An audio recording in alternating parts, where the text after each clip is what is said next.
Good afternoon. Our very distinguished guests, particularly for overseas and also colleagues and the students. So very happy that we have an opportunity to share. I think here I'd like to particularly thank Professor M.S. Wong, TP Jack Winnie, and all local organizers to actually bring this ISD conference to Hong Kong. We have discussed actually last time in Utrecht, and finally we are here. So, and also I'd like to thank the company, Head of Biomedical Engineering, to support us. So I really like, many others, they declare nothing, but I'm sorry, I have to declare something. So actually, we have quite a lot of patents related to the technique that I'm going to discuss, and also I'm the co-founder of Head of Biomedical Engineering, and they own this several trademarks. So the topic today is Scoliosis assessment using 3D ultrasound imaging. As in this conference today and yesterday has been mentioned a lot. Just before me, actually, we have an innovative idea to use ultrasound to measure the spinal bone quality. So meaning there's a lot actually going on there. So today I try to cover what I have been doing over the years. So I think up to now, everybody know all this. X-ray has been used a lot, okay?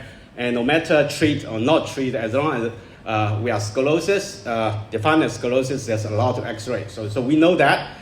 And Professor Annie similarly, actually I met last time in IRSSD in Utrecht, okay? I discussed with her about her opinion about how X-ray, because according to their results, is quite harmful after 25 years. But actually, she is not so sure whether it is a dosage or not. I think this is really a great question to me at that time. Now, I'm not sure, because yesterday we have quite a number of colleagues working on genetics. I'm not sure they are still here or not. If not here, we should pass the message to them. The reason is because Professor Semley mentioned, probably for this group of kids, even one X-ray may already induce something, meaning that X-ray sensitivity and the scoliosis genetically may be linked together. So in other words, even without X-ray, because we have the background X-ray, background radiation every day, even right now we are receiving. So therefore, there's a big question. So we don't know. But anyhow, for scoliosis, kids taking X-ray do have challenges. But we know we have many ways actually to assess scoliosis, all these techniques, okay, and keep going. Even recently, using this surface information, we can get 3D morphology or topography of the spine. I'm not sure whether you believe or not, that's another issue, but anyhow, there's a product on the market already. So we should be very, very careful. And certainly we have a lot of depth or topography-based devices, even Professor Jason Zhang from Hong Kong U mentioned yesterday as well, their system. But we know right now at this stage, we are still having X-ray as the gold standard. I think there's no doubt, okay, this is the only one. But can we have something in between that we can see through, but without radiation? Okay, so this is why we do this. And this is why I come here. I come to IRSSD. So I'm so happy that after 30 years of work in biomedical ultrasound, I actually arrived in Hong Kong in 1993. Starting from my PhD, I working on ultrasound for soft tissues. So since then, we are very happy that we have many things, and actually mainly we developed these three technologies. One focusing on elasticity, one focusing on muscle. So this is why I'm so excited to discuss the IVUS. So because there's a lot of things, actually this is we call it functional assessment of muscle using sonomyography. This is a new term created by us in relation to the electromyograph. And certainly today's topic is 3D ultrasound imaging. So you may ask why we can do so many things. And I think seldomly maybe have a group have all these kind of weapons, okay? The most expensive one, 10 million Hong Kong dollar.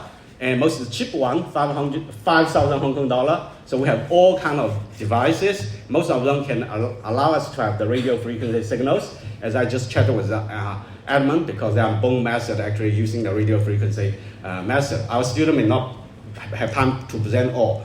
Okay, anyway, But another thing, I'm really lucky having all this talent working with me over the years and on all different kind of topics. So without them, we can achieve nothing, okay?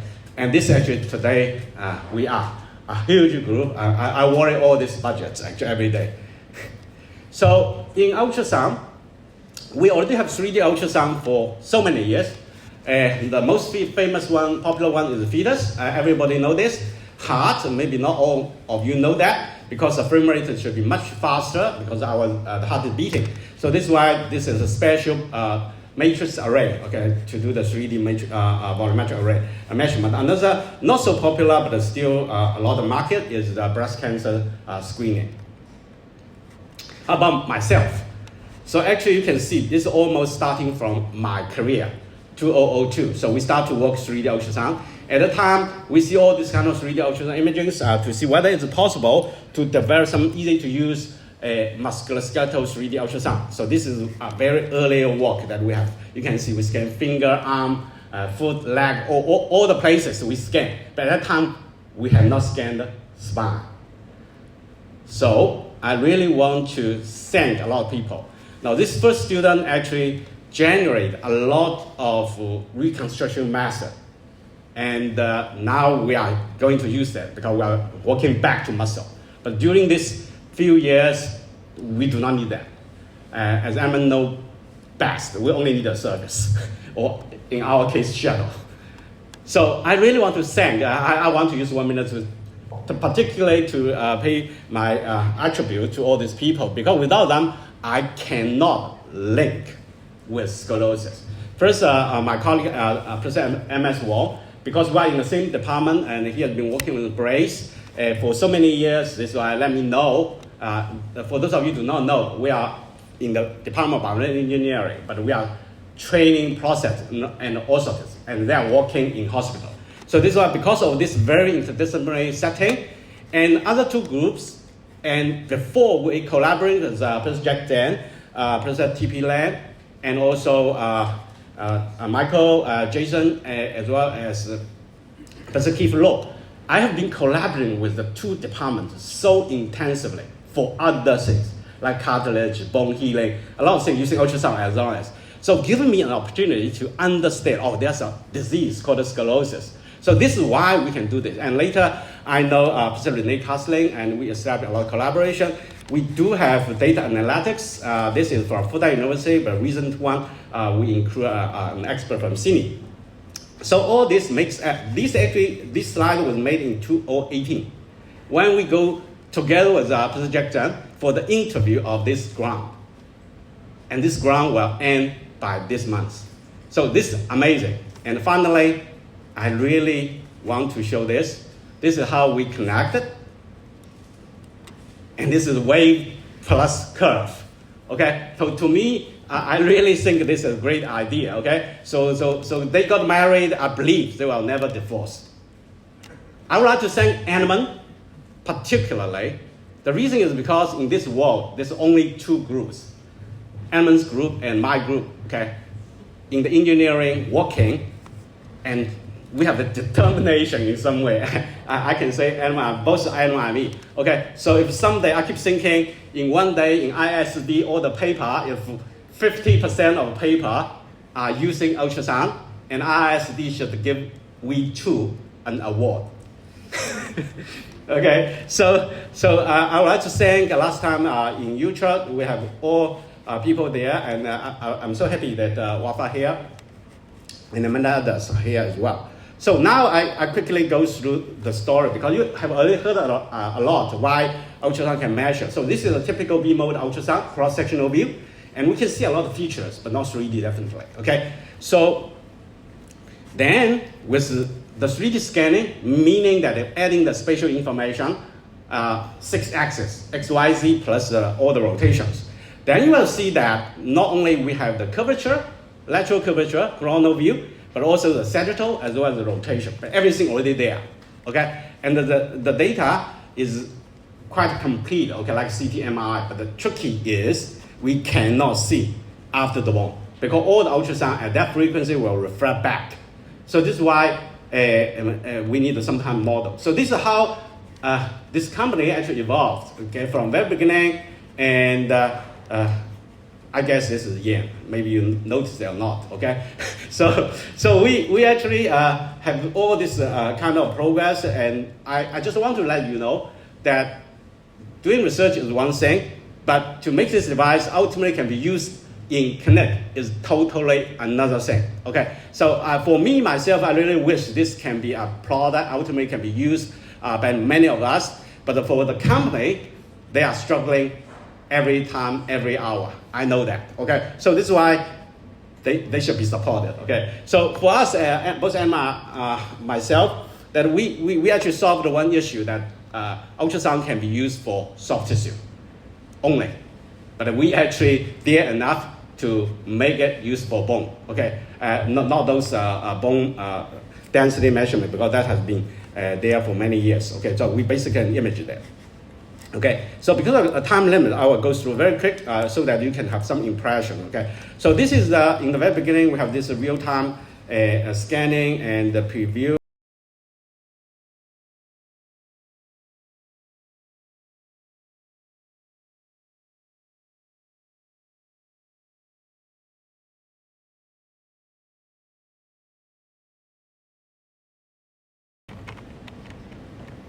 Yeah, so by scanning, we can have a real-time preview. But actually, I got a lesson. As I mentioned, I have been working on 3 areas. One is elasticity. That area is my PhD work. But in my mind, not so successful. The reason is because there are so many companies, so many different ways to make, and making the research-wise very successful. Even Professor Wafa Scali has presented that using the elastography to measure the disc elasticity. So, however, clinically not so successful. One reason is also there's too many modalities, too many methods. Every company say they are the best, and making the clinical person really not comfortable. Okay, but this is definitely not a story. So this is actually our first patent I mentioned in 2009. But at that point, normally for many of my development, I stop. Okay, file 1 or 2 patents, then stop to do research. But for this one, due to what I learned from the elastography, we actually finally filed all these patents. Okay, so something actually is from my experience, because I hope someday we can have some device actually everybody understand. Otherwise, this company tell you something, other company tell you something. So this is what we can generate using the system. And then in the very beginning, we use the SPA, spinal process angle, to measure, because it's very easy to see even in the very beginning, no matter what ultrasound we have. But later on, we quickly found that we have a rotation issue. And that is even with the very automatic method. However, we have developed this very systematically. So you can see everything in the manual. This is why we do all this inter reliability tests. And because time, I need to go quick, okay? So the reliability is very high for all kinds of procedures. However, this is Professor Renee's work. You can see the relationship is strong, but not one-to-one. So the reason is rotation. We know that. So you can see now, by measuring the lateral features, okay, no matter laminar, no matter transverse process, all the lateral features, then almost one-to-one and very good correlations. And we further developed automatic method, and I will not go to details, just let you know. And this is our latest results that after training purely by ultrasound, then verified with X-ray. Okay, so this is a result. This one I just want to mention. Actually, I just got it from Jab, okay, the day before, because the two systems are installed in Australia using older software. This is why we do not have this updated. So I just use this, and you can see the difference, okay? And this is a segmentation. We do a lot of these works. And finally, we reach this probe in my hand, and using a USB plug into any PC tablet, as long as running Windows at this moment, and it works. So if you are interested, you can go out to have a look. And I do not want to play this video, just let you know the scan can be in the office, very simply. So this is the result that we get using the portable ultrasound device.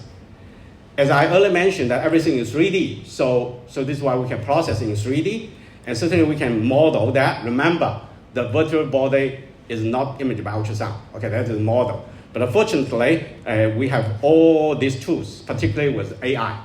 And we have CT data, X-ray data, everything put together, and finally we can have a very smooth spine model with the information we got from anterior side of the spine.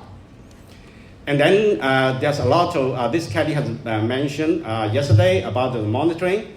And also we have done a little bit progression in this study, basically to understand the sagittal and the coronal view relation. But this is also the rotational information from EOS compared. And there's some earlier research, this is MS1's team for flexibility test. And recently we have been collaborating with the CUHK team to do this flexibility test and also develop different methods. This is some kind of automatic classification methods.